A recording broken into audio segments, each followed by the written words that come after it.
work. Blinded, but I'm just gonna move out of the sun and work out of the corner over here, I guess. Let me tell you, we spend a lot of our time in our cubicles at work 5 days a week. And I'm sorry, beige walls don't excite me.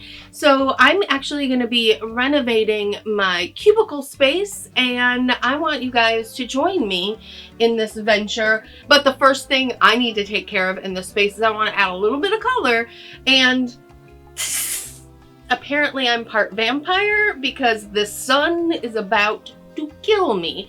So let's take care of that.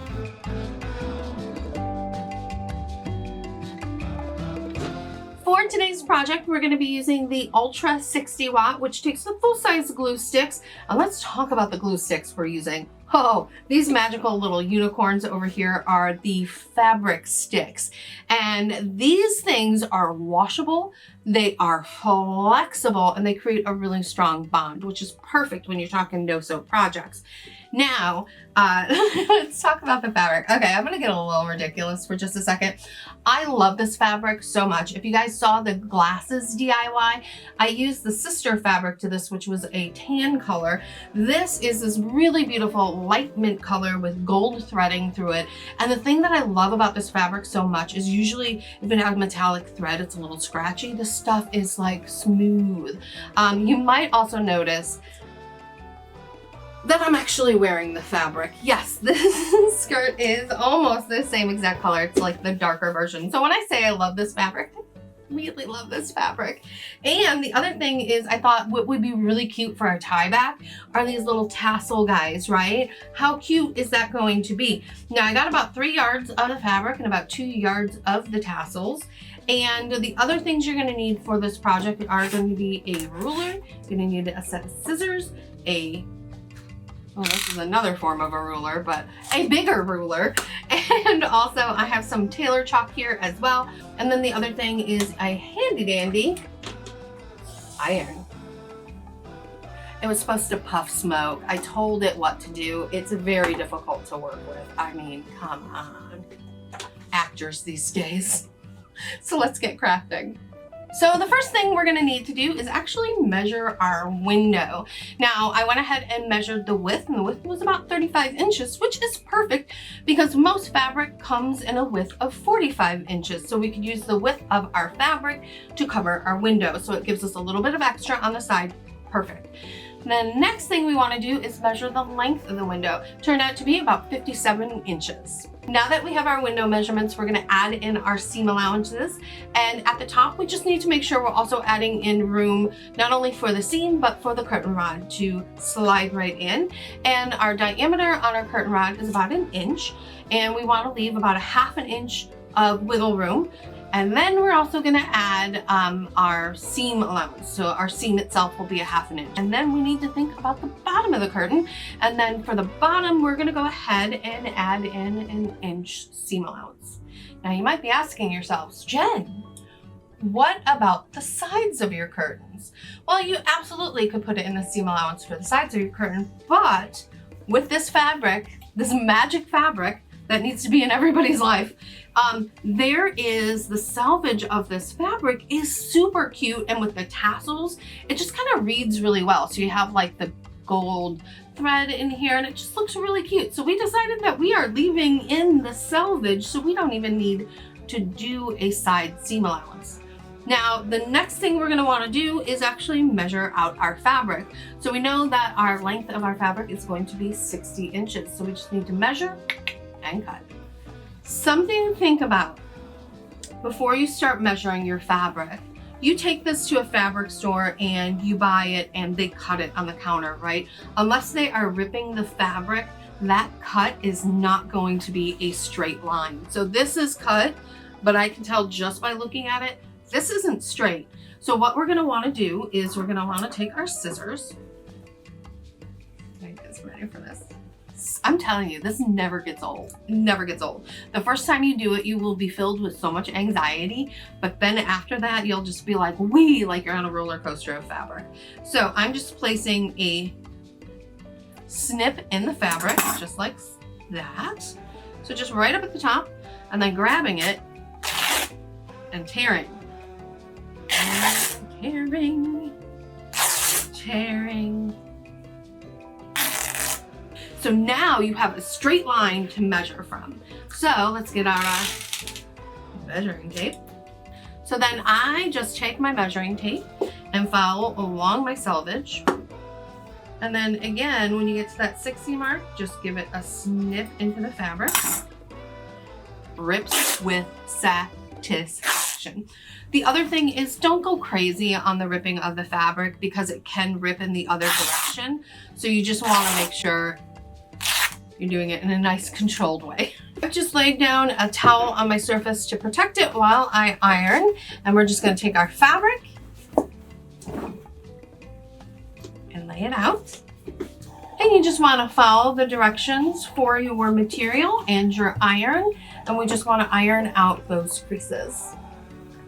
Now, what I love about these is, as you can see, when I place it down on the fabric, the markings go in both directions. So I have 1 inch here, I have 2 inches there. I just line it up on both sides. And then I just take my chalk and just lightly mark my fabric so I know exactly my seam allowances. And then we're also going to do that at the bottom of the fabric as well, but we're only going to mark 1 inch.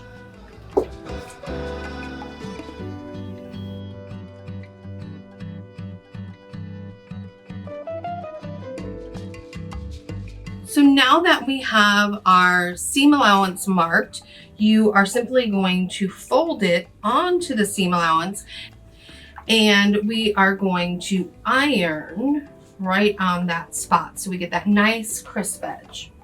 Next, the other thing is you don't want the unfinished seam sitting out because it's not a selvage, so this will unravel over time and that would be no bueno. So what we're going to do is we're going to fold that seam allowance under. So we said our seam allowance was going to be a 1/2 inch for this section, so I'm just going to mark it at 1/2 inch.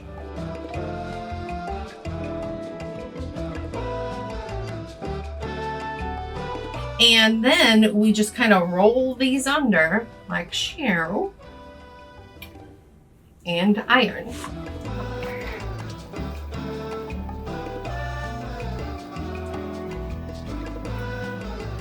Yeah, you might be able to sew without, you know, a sewing machine and needle and thread, but you definitely cannot sew without ironing.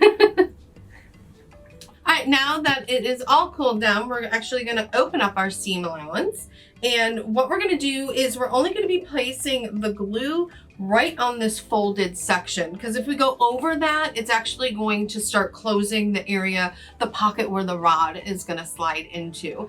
So we're going to take our Ultra and we're just going to put a bead of glue right across the top. And you want to make sure that you're not putting too much down, because again, you don't want that glue seeping off of the actual seam allowance. So we're going to do this rather quickly because we don't want that glue to dry too quickly on us. So what we do is we're going to place that down. We're going to work in sections so that our glue doesn't dry on us. So then you'll just have to fold it back a little bit.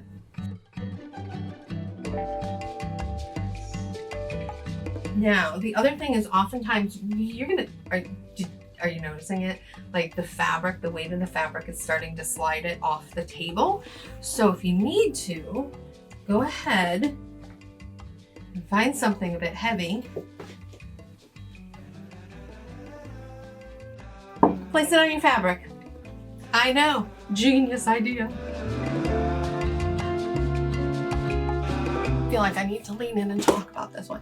The stuff that's really nice about this fabric glue is it is like, it's more viscous, I think is the word that I want to say. It's like a thicker glue, so that once you glue it down, it does not going to start seeping through the fabric. Because I don't know if you've used some of the other fabric glues that you either spray on or something like that. Like once you put it on, it's like you flip over your fabric piece and then all of a sudden you've got like a stain on your fabric. the worst, right? This doesn't do that because it's not going to like bleed through the fibers. It's going to bleed into the fibers, but not through them. So as you can see on the other side, look at that. Look at that. Look at that. I know, right? So exciting. All right, and through the magic of camera editing, our bottom section of our curtain is also ironed and folded over. So basically we folded this up by 1 inch, ironed it, and then just tucked it in. Yeah, like it's going night-night. Just tuck that baby right in, and now let it cool, and it is ready to be hemmed as well.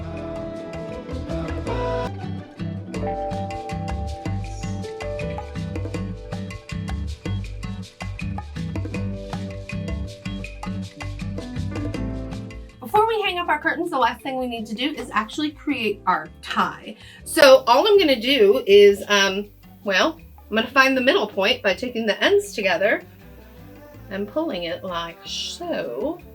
And we're gonna cut that right at the midpoint. And then the next thing we wanna do, we wanna join the ends together. But we need to make sure that our tassels aren't twisted. Nobody likes a twisted tassel. So what we're gonna do is we're just gonna dab a bit of the fabric glue right on the end here. And you want to place pressure on it to make sure you're getting a very firm bond. Who's ready to hang our curtains? And a few things that I forgot to tell you about, because quite frankly, I like to leave a little mystery in our relationship. You never know what you're gonna get. But one of the things you are going to need is a curtain rod, and I picked this one up at the Mart of Walls, and it was just a couple bucks, which is great. It's 28 to 48 inches. It's a tension rod, which means it has a spring in there, and you just make it larger to fit your window, which I'll show you in just a second. And the other thing you're gonna need is it's the damage-free hanging. So it has the little hook on it, because if you're in a dorm room or even in some apartments, and definitely at the office, you wanna make sure that you're not nailing things into the walls, screwing things, because you don't want to be damaging the property. So what I do is I'm just going to twist the rod until it is the width of our window. Fascinating, I know, right? Now, once it's the width of the window, if you were to put any weight on this, it's just gonna come down. So now that it's the width, you just wanna give it a couple more twists, because again, it's got a spring in there. And then that way, you wanna make sure you really kind of have to pull on it. So that way, when you put weight on it, it's not gonna come down. Through the magic, I will automatically have my curtain. Oh, so on the larger pocket, you just want to thread the rod into the curtain. I'm not going all the way up to the ceiling with this because I want a little bit of that natural light to come in over the cubicle wall. So now what we're gonna do is we're gonna get our swag on. Yeah, I just did that.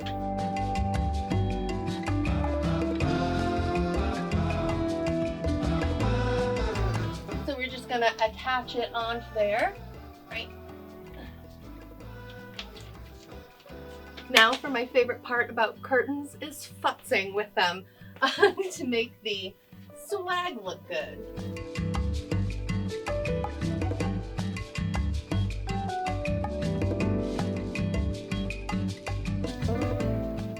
Oh, look at that! I'm not being burnt alive by the sun! What do you guys think?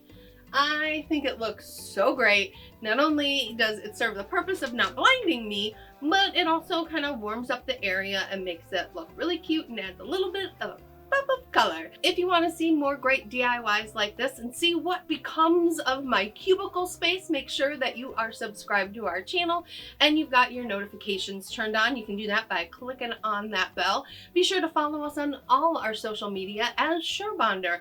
And as always, we hope you guys have a great day and keep on crafting.